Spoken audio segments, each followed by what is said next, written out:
Assalamualaikum warahmatullahi wabarakatuh. Sebelum menonton video kali ini ada baiknya kita membaca doa dulu. Baik, di video kali ini akan membahas tentang sejarah abad kota Pamekasan. Kabupaten Pamekasan lahir dari proses sejarah yang cukup panjang. Istilah Pamekasan sendiri baru dikenal pada sepertiga abad ke-16, ketika Rombo Sukowati mulai memindahkan pusat pemerintahan dari Keraton Lapangan Dejeh ke Keraton Mandilaras. Memang belum cukup bukti tertulis yang menyebutkan proses perpindahan pusat pemerintahan sehingga terjadi perubahan nama wilayah ini. Begitu juga munculnya sejarah pemerintahan di Pamekasan sangat jarang ditemukan bukti-bukti tertulis apalagi prasasti yang menjelaskan tentang kapan dan bagaimana keberadaannya. Jika pemerintahan lokal Pamekasan lahir pada abad ke-15, tidak dapat disangkal bahwa kabupaten ini lahir pada zaman kegelapan Majapahit, yaitu pada saat daerah-daerah pesisir di wilayah kekuasaan Majapahit mulai merintis berdirinya pemerintahan sendiri. Berkaitan dengan sejarah kegelapan Majapahit tentu tidak bisa dimungkiri tentang kemiskinan data sejarah karena di Majapahit sendiri telah sibuk dengan upaya mempertahankan bekas wilayah pemerintahannya yang sangat besar, apalagi saat itu sastrawan-sastrawan terkenal setingkat Empu Prapanca dan Empu Tantular tidak banyak menghasilkan karya sastra. Sedangkan pada kehidupan masyarakat Madura sendiri, tampaknya lebih berkembang sastra lisan dibandingkan dengan sastra tulis. Graf 2001, menulis bahwa orang Madura tidak mempunyai sejarah tertulis dalam bahasa sendiri mengenai raja-raja pribumi pada zaman pra-Islam. Tulisan-tulisan yang kemudian mulai diperkenalkan sejarah pemerintahan Pamekasan ini pada awalnya lebih banyak ditulis oleh penulis Belanda sehingga banyak menggunakan bahasa Belanda dan kemudian mulai diterjemahkan atau ditulis kembali oleh sejarawan Madura, seperti Zainal Fatah ataupun Abdurrahman. Memang masih ada bukti-bukti tertulis lainnya yang berkembang di masyarakat, seperti tulisan pada daun lontar atau layang Madura. Namun demikian tulisan pada layang ini pun lebih banyak menceritakan sejarah kehidupan para nabi atau rasul dan sahabatnya, termasuk juga ajaran-ajaran agama sebagai salah satu sumber pelajaran agama bagi masyarakat luas. Masa pencerahan sejarah lokal Pamekasan mulai terungkap sekitar paruh kedua abad ke-16, ketika pengaruh Mataram mulai masuk di Madura, terlebih lagi ketika Rombo Sukowati mulai mereformasi pemerintahan dan pembangunan di wilayahnya. Bahkan, raja ini disebut-sebut sebagai raja pertama di Pamekasan yang secara terang-terangan mulai mengembangkan agama Islam di keraton dan rakyatnya. Hal ini diperkuat dengan pembuatan jalan sejimat, yaitu jalan-jalan di alun-alun kota Pamekasan dan mendirikan Masjid Jamik Pamekasan. Namun, sampai saat ini masih belum bisa diketemukan adanya inskripsi ataupun prasasti pada beberapa situs peninggalannya untuk menentukan kepastian tanggal dan bulan pada saat pertama kali ia memerintah Pamekasan. Bahkan zaman pemerintahan Rombo Sukowati mulai dikenal sejak berkembangnya legenda Kiai Joko Piturun, pusaka andalan Rombo Sukowati yang diceritakan mampu membunuh Pangeran Lemah Duwur dari Aresbaya melalui peristiwa mimpi. Padahal temuan ini sangat penting karena dianggap memiliki nilai sejarah untuk menentukan hari jadi kota Pamekasan. Terungkapnya sejarah pemerintahan di Pamekasan semakin ada titik terang setelah berhasilnya invasi Mataram ke Madura dan merintis pemerintahan lokal di bawah pengawasan Mataram. Hal ini dikisahkan dalam beberapa karya tulis seperti Babat Mataram dan Sejarah Dalam serta telah adanya beberapa penelitian sejarah oleh sarjana barat yang lebih banyak dikaitkan dengan perkembangan sosial dan agama, khususnya perkembangan Islam di Pulau Jawa dan Madura, seperti Graf dan Th. Igeau tentang kerajaan Islam pertama di Jawa dan benda tentang matahari terbit dan bulan sabit, termasuk juga beberapa karya penelitian lainnya yang menceritakan sejarah Madura. Masa-masa berikutnya yaitu masa-masa yang lebih cerah sebab telah banyak tulisan berupa hasil penelitian yang didasarkan pada tulisan-tulisan sejarah Madura termasuk Pamekasan dari segi pemerintahan politik, ekonomi, sosial dan agama, mulai dari masuknya pengaruh Mataram khususnya dalam pemerintahan Madura Barat, Bangkalan dan Pamekasan, masa campur tangan pemerintahan Belanda yang sempat menimbulkan pro dan kontra bagi para penguasa Madura dan menimbulkan peperangan Pangeran Trunojoyo dan ke Lesap, dan terakhir pada saat terjadinya pemerintahan kolonial Belanda di Madura. Pada masa pemerintahan kolonial Belanda inilah tampaknya Pamekasan untuk perkembangan politik nasional tidak menguntungkan, tetapi di sisi lain, para penguasa Pamekasan seperti diibaratkan pada pepatah Bupa, Babu, Guru, Rato telah banyak dimanfaatkan oleh pemerintahan kolonial untuk kerentanan politiknya. Hal ini terbukti dengan banyaknya penguasa Madura yang dimanfaatkan oleh Belanda untuk memadamkan beberapa pemberontakan di Nusantara yang dianggap merugikan pemerintahan kolonial dan penggunaan tenaga kerja Madura untuk kepentingan perkembangan ekonomi kolonial pada beberapa perusahaan barat yang ada di daerah Jawa, khususnya Jawa Timur bagian timur Karisidenan Basuki. Tenaga kerja Madura dimanfaatkan sebagai tenaga buruh pada beberapa perkebunan Belanda. Orang-orang Pamekasan sendiri pada akhirnya banyak hijrah dan menetap di daerah Bondowoso. Walaupun sisi lain seperti yang ditulis oleh peneliti Belanda masa Hindia Belanda telah menyebabkan terbukanya Madura dengan dunia luar yang menyebabkan orang-orang kecil mengetahui sistem komersialisasi dan industrialisasi yang sangat bermanfaat untuk gerakan-gerakan politik masa berikutnya dan muncul kesadaran kebangsaan. Masa Hindia Belanda telah menorehkan sejarah tentang pedihnya luka akibat penjajahan yang dilakukan oleh bangsa asing. Memberlakukan dan perlindungan terhadap sistem Apanage telah membuat orang-orang kecil di pedesaan tidak bisa menikmati hak-haknya secara bebas.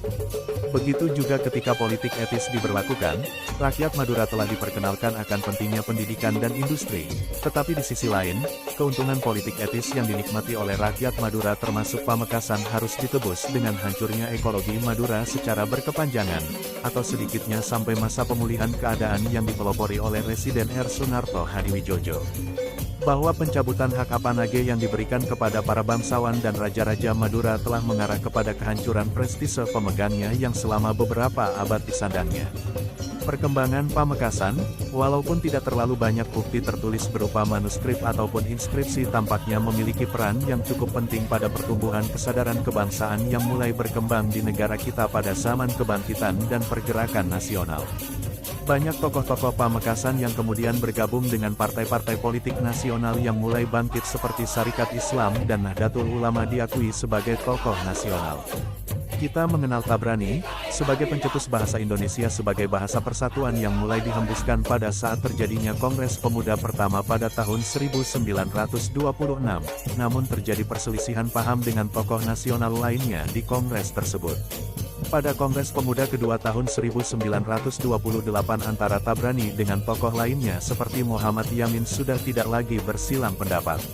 Pergaulan tokoh-tokoh Pamekasan pada tingkat nasional baik secara perorangan ataupun melalui partai-partai politik yang bermunculan pada saat itu, ditambah dengan kejadian-kejadian historis sekitar persiapan kemerdekaan yang kemudian disusul dengan tragedi-tragedi pada zaman pendudukan Jepang ternyata mampu mendorong semakin kuatnya kesadaran para tokoh Pamekasan akan pentingnya Negara Kesatuan Republik Indonesia yang kemudian bahwa sebagian besar rakyat Madura termasuk Pamekasan tidak bisa menerima terbentuknya Negara Madura sebagai salah satu upaya pemerintahan kolonial Belanda untuk memecah belah persatuan dan kesatuan bangsa.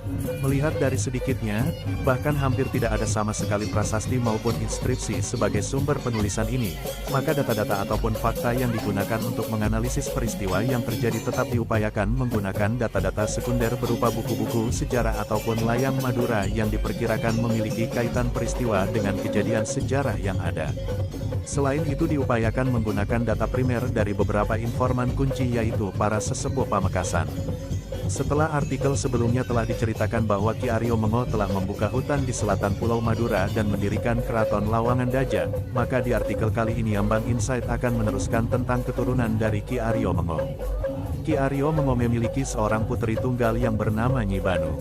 Nyi Banu tumbuh menjadi gadis yang rupawan dan cerdas dan diharapkan oleh Ki Aryo Mengo dapat menggantikan kedudukannya setelah ia wafat. Untuk itu, sejak kecil, Nyi Banu dididik dengan penuh kasih sayang oleh Ki Aryo Mengo, maka tidak mengherankan bila perilaku dan keluhuran budi Nyi Banu sangat mirip dengan ayahnya tersebut.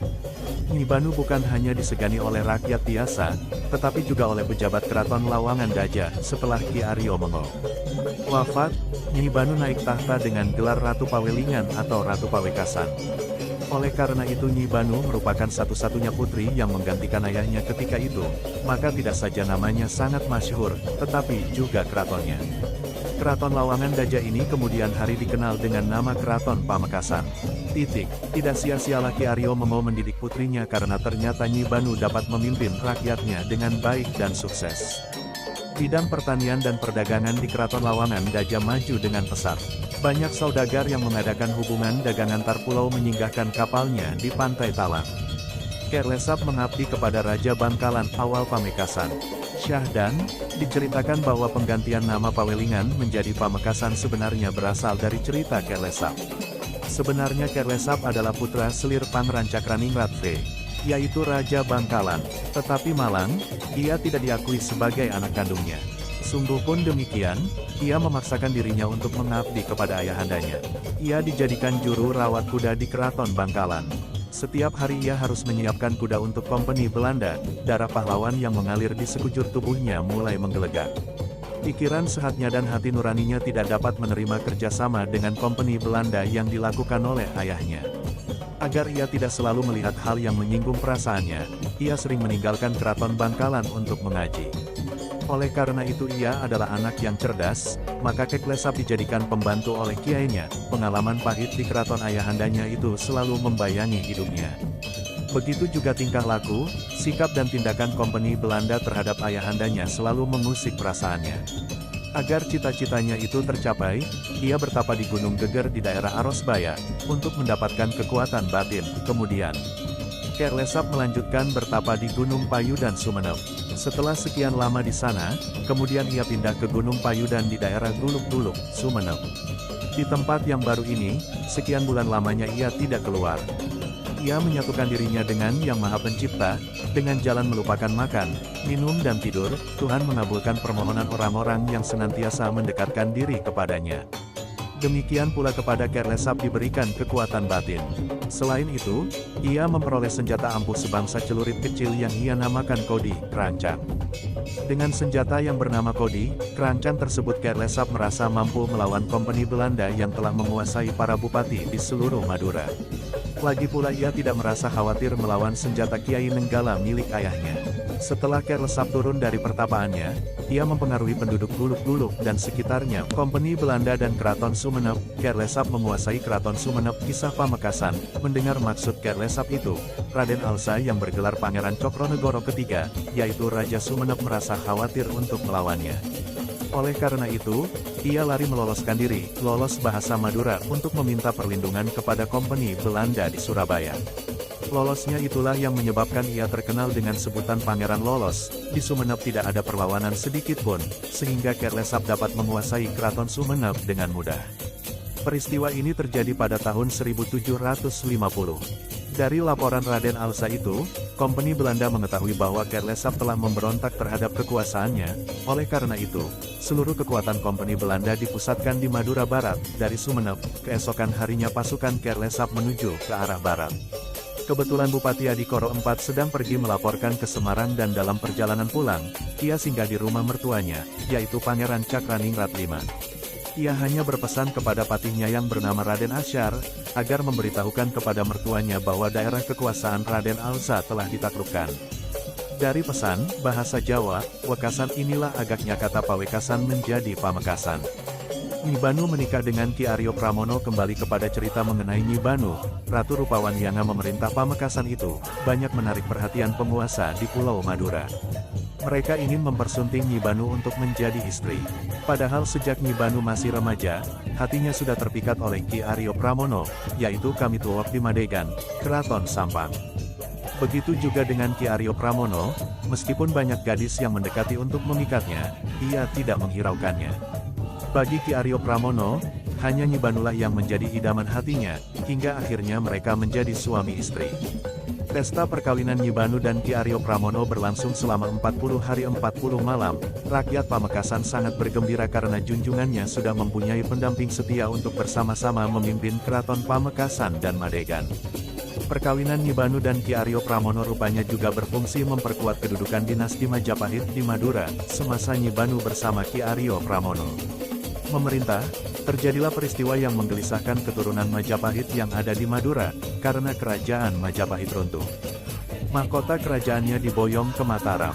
Meski demikian, semua penguasa di Madura termasuk Ratu Nyi Banu dan Ki Aryo Pramono tidak mau tunduk kepada Mataram.